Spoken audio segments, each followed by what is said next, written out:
오늘 저는 소아시아 7교회 가운데 라오디게아 교회에 대하여 말씀을 전가하도록 하겠습니다.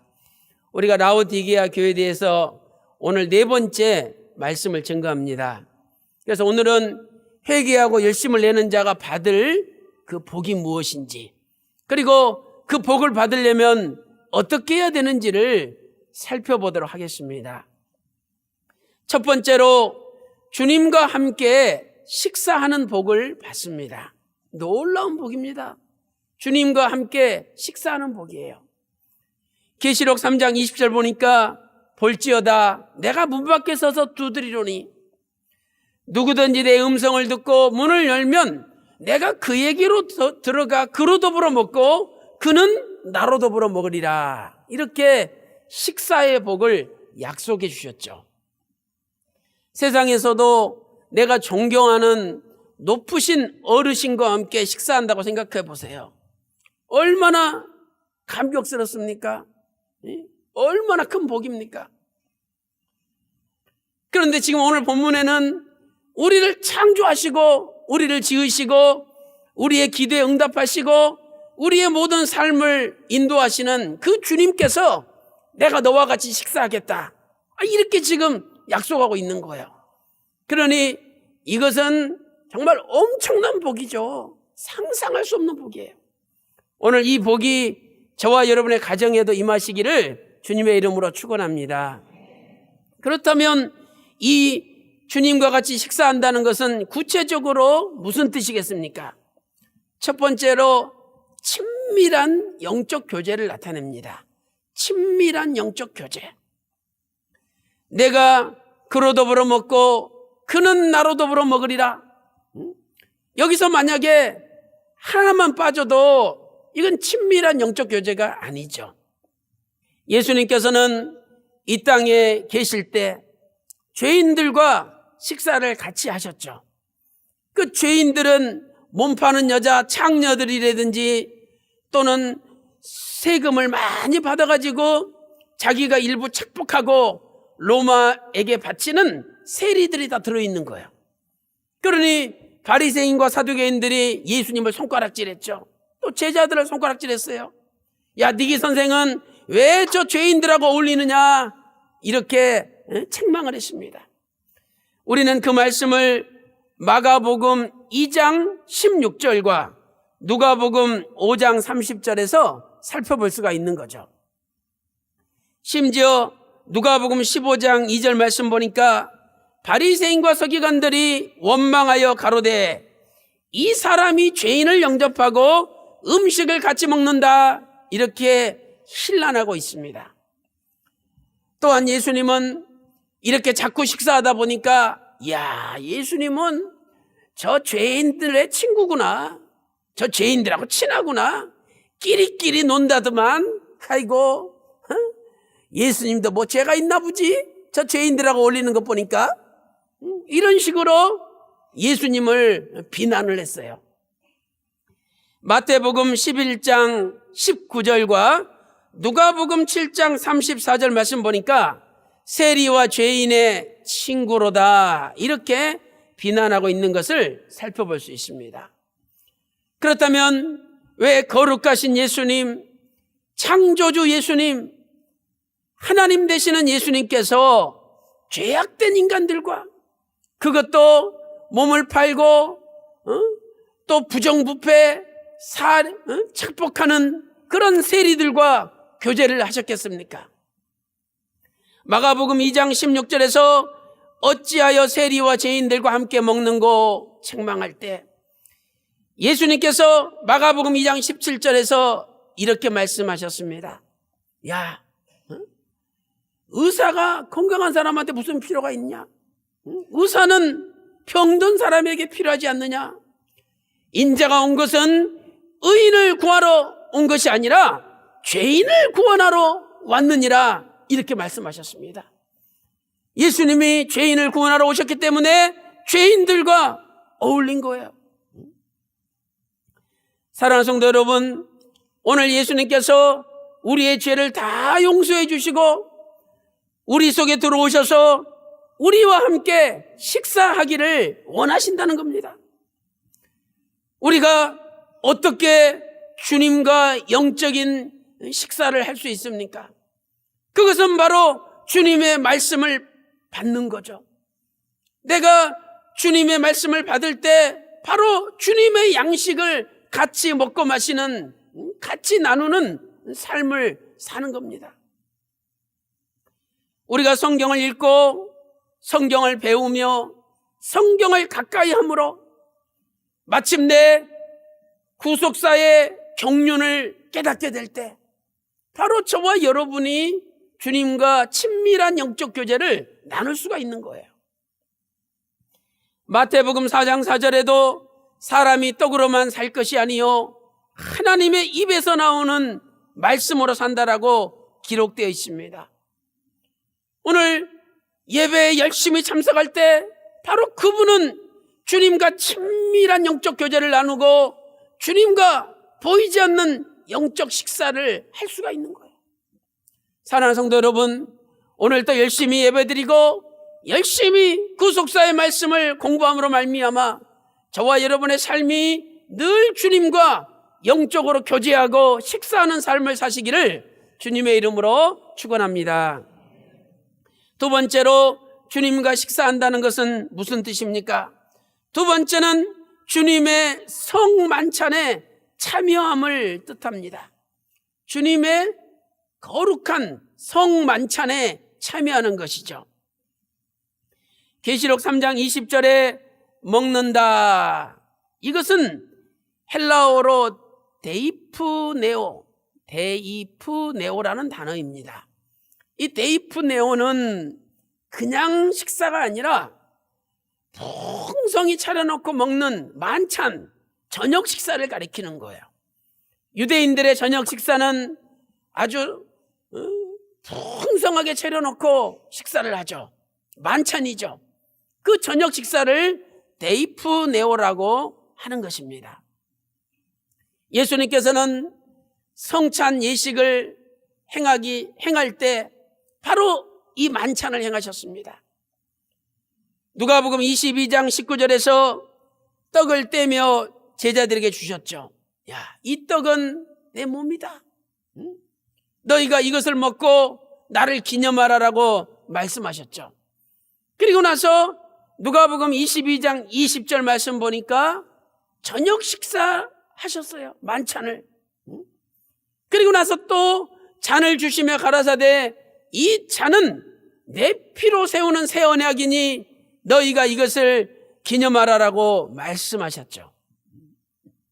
이렇게 저녁 만찬 식사 앞뒤로 떡을 떼고 포도주를 마시는 성찬이 들어갔던 것입니다.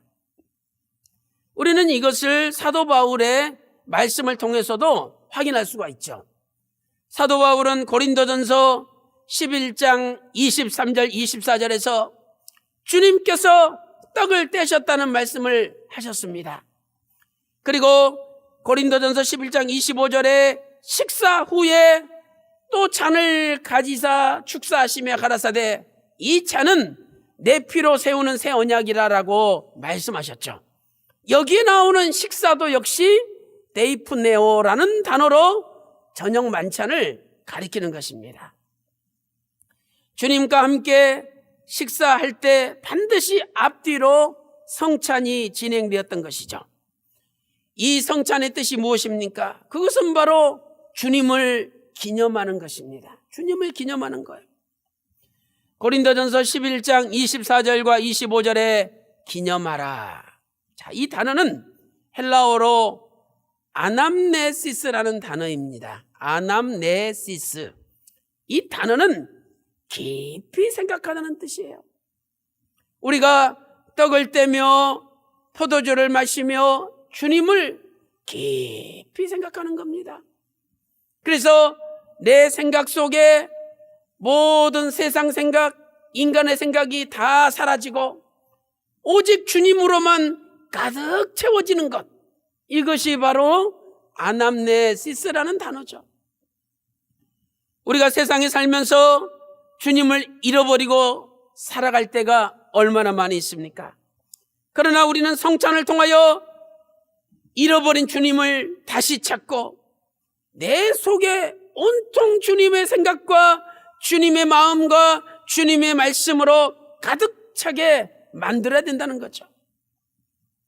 그래서 고린도전서 11장 26절에서는 너희가 이 떡을 먹으며 이 잔을 마실 때마다 나를 기념하라. 주의 죽으심을 오실 때까지 전하는 것이니라. 이렇게 말씀하고 있습니다. 주님 다시 오시는 그날까지 십자가의 죽으심을 잊어버리지 말고 살아라는 것이죠. 사랑하는 성도 여러분, 오늘도 우리가 주님의 성만찬에 참여함으로 다시 잃어버렸던 주님을 회복하고 우리의 생각과 우리의 마음과 우리의 생활 가운데 다시 한번 오직 예수 그리스도만이 충만하게 가득가득 채워지시기를 주님의 이름으로 축원합니다. 세 번째로 주님과 같이 식사한다는 것은 무슨 뜻입니까? 그것은 세 번째로 어린 양의 혼인잔치에 참여함을 나타냅니다. 어린 양의 혼인잔치에 참여한다. 계시록 19장 7절 말씀 보니까 우리가 즐거워하고 크게 기뻐하세. 어린 양의 혼인 기약이 가까웠고 그 아내가 예비되었다라고 말씀하고 있습니다. 어린 양의 혼인 기약이 이르렀고 그래서 우리가 이제 그 아내가 예비되었으니 혼인잔치에 들어가야 된다는 거죠. 계시록 19장 9절의 말씀 보니까 어린 양의 혼인잔치에 청함을 받은 자들은 복이 있도다 이렇게 말씀하고 있습니다.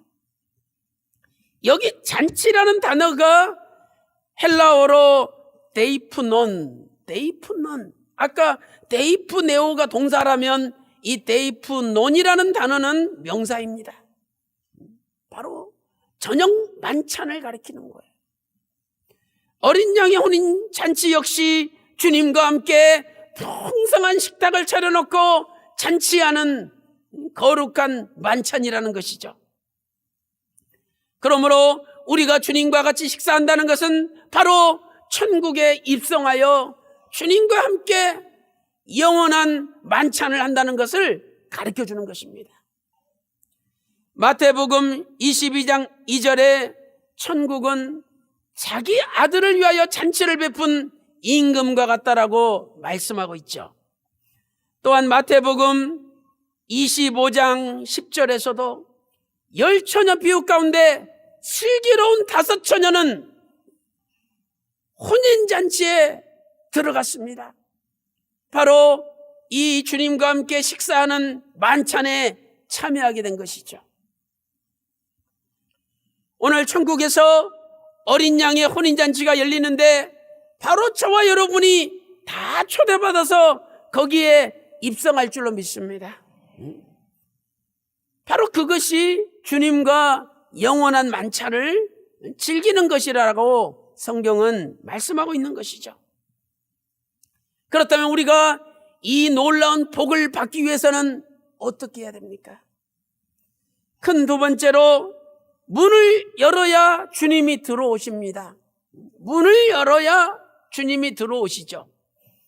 주님이 들어오셔야 주님이 우리와 더불어 우리는 주님과 더불어 먹고 마시고 잔치를 할 수 있는 것이죠. 계시록 3장 20절 말씀 보니까 문을 열면 내가 그에게로 들어가 그로 더불어 먹고 그는 나로 더불어 먹으리라 말씀하고 있습니다. 오늘 우리는 우리의 마음의 문을 열어야 됩니다. 여기 열면 헬라어로 아노이고, 이 아노이고라는 단어에 부정과거형이 사용되고 있죠. 이것은 뭐냐? 한 번 열기만 하면, 한 번만 열기만 하면 내가 들어가겠다는 거예요.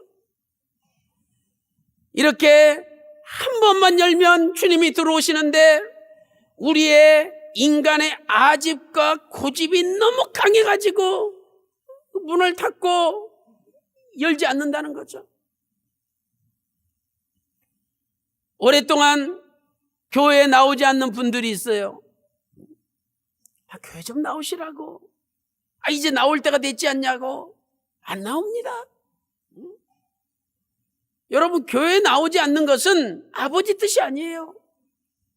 하나님은 교회에 나와서 열심히 예배드리고 교회에 나와서 하나님 말씀을 먹고 마시며 하나님과 잔치하기를 원하시는 거죠. 그런데 마음의 문을 열지 못하고 안 오는 겁니다. 오늘 그분들을 향하여 하나님께서는 두 가지의 소리를 들으라고 말씀하고 있습니다. 귀를 열고 두 가지 소리를 들으래요. 첫 번째 무슨 소리입니까? 첫 번째는 문을 두드리는 소리를 들으라는 거죠. 계시록 3장 20절에 볼지어다 내가 문 밖에 서서 두드리노니. 지금 예수님이 문 밖에 서서 두드리고 계신다는 거죠. 그런데 그 두드리는 소리를 못 들어요. 자기 교만에 빠져서, 자기 착각 속에 빠져서, 나는 이미 주님과 먹고 마신다. 주님은 먹지도 않고 마시지도 않는데 자기 착각과 자기 교만 속에 빠져서 문을 열지 않는 거죠. 여기 서서라는 단어는 헬라어로 히스테미라는 단어의 완료형입니다. 이것은 무슨 뜻입니까? 주님께서는 이미 오래전부터 내 앞에 서 계신다는 거예요. 지금 주님께서 이미 오래전부터 내 앞에 서 계시는데 나는 그것을 모르고 있다는 거죠. 그리고 여기 두드리노니는 헬라어 크루오라는 단어의 현재형이에요. 이것은 예수님께서 아주 오래전부터 오셔서 계속 지금까지 두드리고 있다는 거예요. 그러면 들을 만도 하지 않습니까? 그런데 자기 교만과 자기 착각 속에 빠져서 그 음성이 안 들리는 거예요. 아직도 내가 최고다. 아직도 내가 잘났다. 아직도 나는 믿음이 좋다. 이러면서 자기 교만과 자기 착각에 빠져가지고 아버지께서 계속 두드리고 있는데 그 소리가 안 들리는 겁니다. 누가복음 12장 36절 37절을 보세요. 너희는 마치 그 주인이 혼인집에 돌아와 문을 두드리면 곧 열어주려고 기다리는 사람과 같으리니 그리하면 그 사람이 복이 있으리라. 이렇게 말씀하고 있습니다. 사랑하는 성도 여러분, 오늘 기도하실 때 하나님 아버지, 내가 내 앞에서 주님께서 계속 문을 두드리고 있는데 혹시 내가 지금 못 듣고 있지는 않습니까? 오늘 기도할 때 그 아버지의 안타깝게 두드리시는 그 소리가 내 귀에 들리게 해주십시오. 이렇게 기도해서 우리도 그 음성을 듣고 문 밖에 외로이 떨면서 계속 문을 두드리시는 주님을 다시 한번 진심으로 내 삶의 주인으로 영접하는 저와 여러분이 되시기를 바라겠습니다.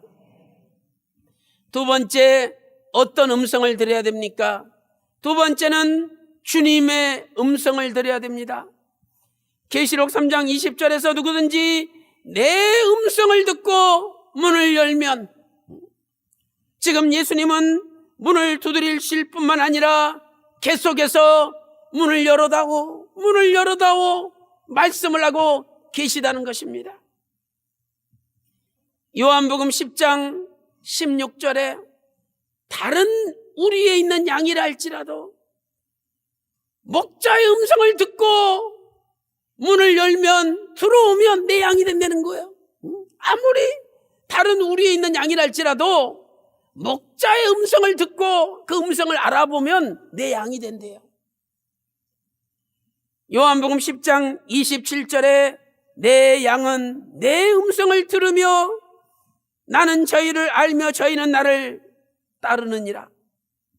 우리가 진짜 주님의 음성을 듣는 사람이라면 주님을 따라오게 돼 있다는 거죠.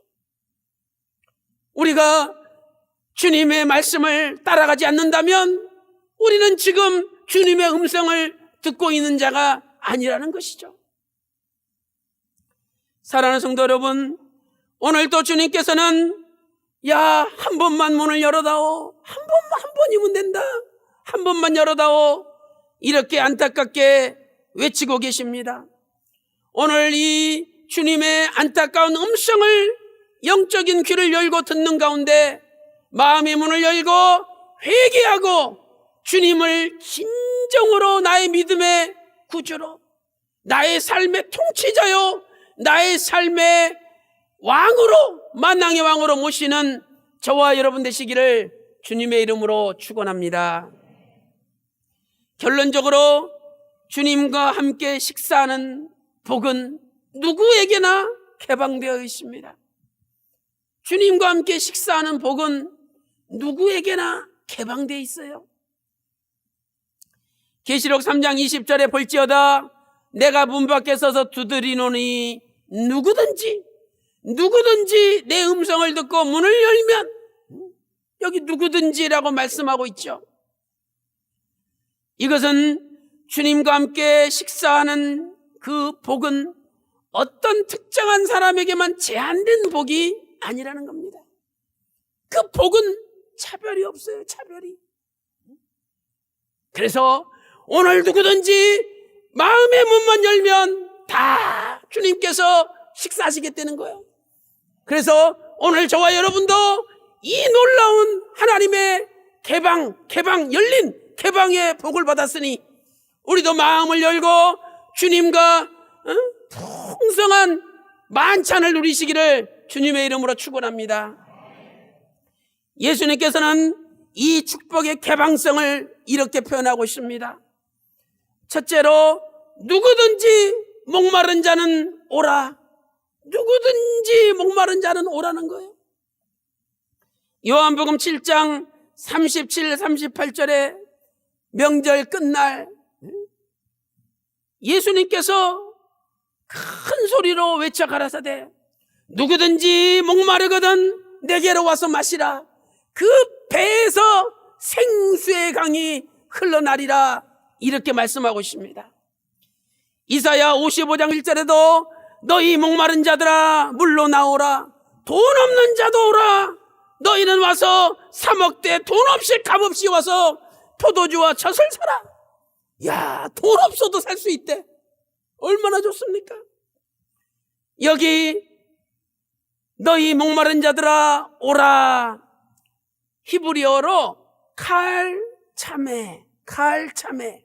이것은요, 너희 모든 목마른 자들아 내게로 오라. 모든 자가 들어있는 거예요. 히브리어의 모든 자.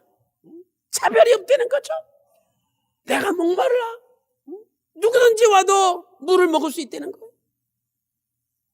그래서 예수님께서 요한복음 4장 13절 14절에 이 물을 먹는 자마다 또다시 목마르려니와 내가 주는 물을 먹는 자는 영원히 목마르지 아니하리라 약속하셨습니다. 오늘 누구든지 예수님께 오면 이 영원히 목마르지 않는 물을 주신다는 거예요. 사랑하는 성도 여러분, 오늘 마음의 문을 열고 주님을 영접하여 이 영원히 목마르지 않는 물이 여러분 가정에, 직장의 사업에 차고 넘치는 역사가 일어나시기를 바랍니다. 누구든지 오라는 거예요. 내게로 오면 준다는 거예요. 근데 우리는 가까이 안 가는 거예요. 두 번째로 누구든지 예수님으로 말미암아 구원을 얻고 꼴을 얻습니다. 누구든지 예수님으로 말미암아 구원을 얻고 또 꼴을 얻어요. 꼴. 요한복음 10장 9절에 내가 문이니 누구든지 나로 말미암아 들어가면 구원을 얻고 또한 들어가며 나오며 꼴을 얻으리라. 이 꼴이라는 단어가 노메라는 헬라어인데 여러분 이 단어는요 푸른 초장 쫙 푸른 풀밭이 펼쳐져 있는 초원을 이야기해요. 야, 이 양들을 파란 풀밭이 그냥 쫙 펼쳐 있는 초원에다 풀어넣어 보세요. 그냥 사방간 내가 먹을 거니까 너무 좋아가지고 그냥 양들이 뛰고 달려가고 엎어지고 난리가 났어요. 너무 좋아. 오늘 예수님에게 오기만 하면 바로 이 놈의 끝없이 펼쳐진 푸른 초장을 우리에게 주시겠다는 거예요. 시편 23편 1절에 여호와는 나의 목자시니 내가 부족함이 없으리로다. 여호와는 나의 목자시니 부족함이 없대요. 푸른 초장 쉴 만한 물가로 너희를 인도하시는도다. 이렇게 약속하고 있습니다. 사랑하는 성도 여러분, 오늘 우리에게도 예수님에게 우리가 가까이 가기만 하면, 마음의 문을 열고 예수님이 들어오시기만 하면 이 푸른 초장이 우리 삶 가운데 펼쳐질 줄로 믿습니다. 사랑하는 성도 여러분, 우리의 구원과 부족함이 없는 푸른 초장의 삶, 또한 주님과 함께 식사하는 친밀한 영적 교제의 삶, 이것은 바로 예수 그리스도를 통해서만이 가능합니다. 그리고 예수님은 지금도 문을 두드리시면서 한 번만 좀 문을 열고 내가 들어가게 해달라는 거예요. 우리는 착각 속에 살아요. 내 안에는 주님이 들어와서 나랑 식사하고 있다. 주님은 식사하지 않는데 혼자 착각하고 있는 거죠. 이것은 마치 따뜻한 햇빛이 계속 내리쬐고 있는데 문을 닫아가지고 햇빛이 들어오지 않는 것과 같은 이치입니다. 문만 열면 따뜻한 햇빛이 방 안에 들어오는 거예요. 오늘 문을 여세요. 진심으로 주님을 향하여 문을 열고 주님이 들어오시도록, 그래서 나를 통치하고 나를 주장하며 내 가정과 직장과 사업을 통치하고 주장하시도록 맡겨야 되는 것입니다. 우리는 자기 교만과 착각 속에 빠져서 주님이 통치하는 것이 아니라 내가 나를 통치해요. 내가 옳은 거 그거 밀고 나갑니다. 내가 보기에 맞다고 생각하는 거 밀고 나갑니다. 내가 통치하는 거예요. 우리는 주님의 통치를 받아야 됩니다. 주님이 원하시는 모든 것이 나의 삶을 통해서 이루어지도록, 아버지 하나님께서 원하시는 모든 뜻이 나의 삶을 통해서 이루어지도록 그분의 통치와 그분의 다스림과 그분이 만왕의 왕으로 나를 이끄시도록 문을 열어야 돼요. 오늘도 마음의 문을 활짝 열고 주님을 맞이하심으로 저와 여러분의 삶 가운데 날마다 주님과 같이 먹고 마시며 친밀하게 교제하는 영적 만찬이 이루어지시기를 주님의 이름으로 축원합니다.